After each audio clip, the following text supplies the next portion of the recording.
Hey collective, it's Anne Marie. Third message of the day.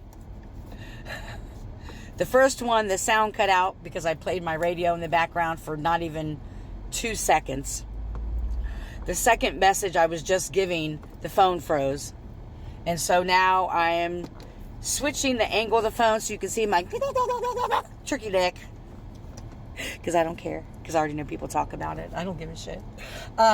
So we're going to try to work it this way. Oh, we persevere. So what does the threads of karma want you to know? What does the threads of karma want you to know? Oh, I love you, Spirit. Thank you to my high vibrating ancestors, spirit guides, divines, and beings, and source of light energy. We've got quite a few here. Okay. Oh. Wow. I already feel it, Spirit. You're amazing, and you're enough.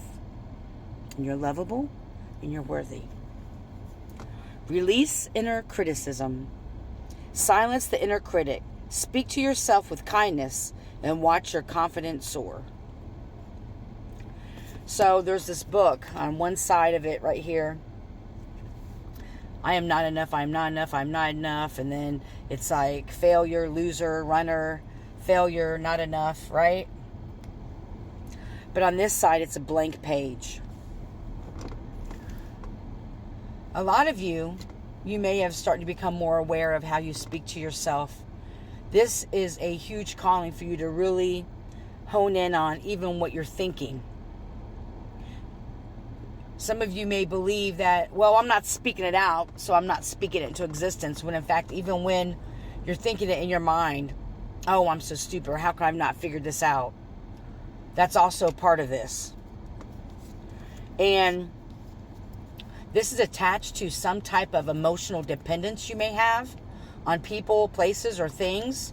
Being emotionally attached to people and not being able to disconnect or cut people off is what I just heard. But this says, break free from emotional dependence. True independence comes from within. It does. Free yourself from emotional reliance on others. It's a hard one. This was me. My whole life revolved around other people. And how I felt during the day. I had so much codependency, but emotional dependence on others. And it's interesting because these little ties, these ribbons, have almost like some sad faces attached to them. I don't know if you can see it. And this is how you'll find your inner peace. Both of these cards, and this is find your inner peace. Peace isn't found outside. It's cultivated within. Create stillness in your mind and soul. So 2 of these cards are talking about things coming from within. Your peace coming from within. Finding your emotional stability within yourself.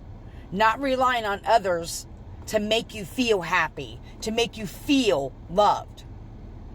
Part of that, some of this emotional dependence may be attached to you always telling yourself that you're not enough or that you're not lovable. And if you're telling yourself that, first off, check the messages you were sent as a child. What people inadvertently, how they treated you, gave you these messages that your voice didn't matter, that you didn't matter, that you weren't enough, that you weren't lovable. And so you've carried this inner critic around, and whatever this could apply. You're too fat, you're not this, you're not that, whatever this inner critic is for you. And it could be a multitude of things. That's part of it. Going to the root cause of it, to getting this ribbon, looking at these ribbons that's in this card, pulling back those ribbons to the root cause of where these messages came from. You are enough because you're here. When you're able to recognize this inner critic is when you will slowly start to find, where's the card at? Let me see, yeah. To break free from these emotional attachments you have to other people. It's not to say to be stoic and not have emotions. Oftentimes we become so attached to people that when they show us who they are, we don't believe it.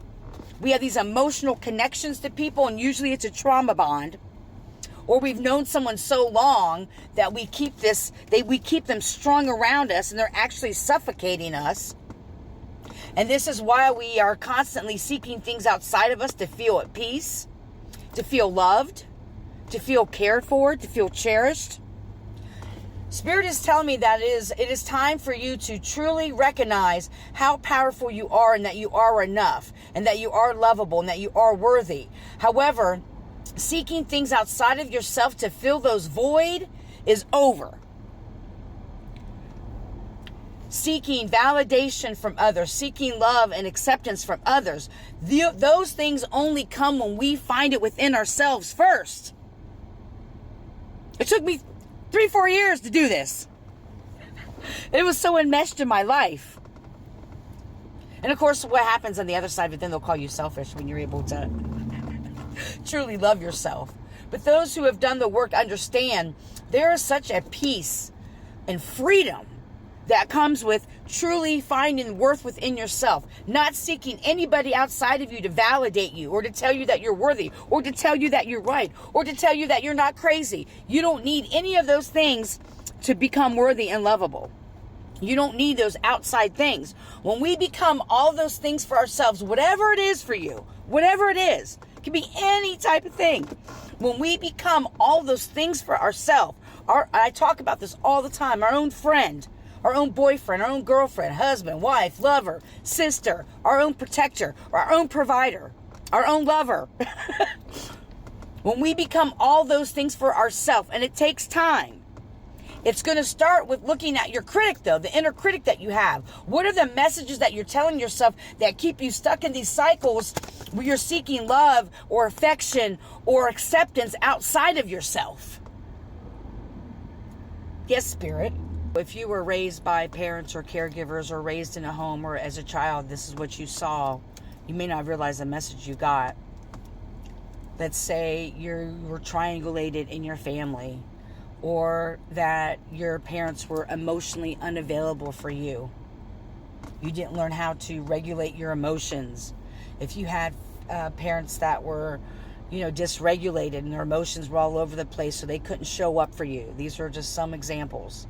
So then as you grow older as an adult, then you may find yourself, for some of you, always attracting people or being in relationships with people who are emotionally unavailable to you, or the relationship is conditional. Or you may feel that way. A trauma response. I didn't realize this till about 6 years ago, that I used to always give gifts to people, always give to people, and it was because I was taught as a child that meant love. It wasn't time spent with the families. If we could just give you stuff, then that will fill this emotional void of you not feeling loved, or you're feeling abandoned. And I remember even as a child, when I would come home and there'd be a fight or I'd be upset, my mom would always give me food, right? My mother was not in an emotional space to have children. She was in a mental health ward. That's a lot of my memories of her before 6th grade. But she had her own trauma that she had to deal with. But it taught me from a young age all kinds of things. And because my father wasn't present, because he chose women over his children, I also had issues around abandonment.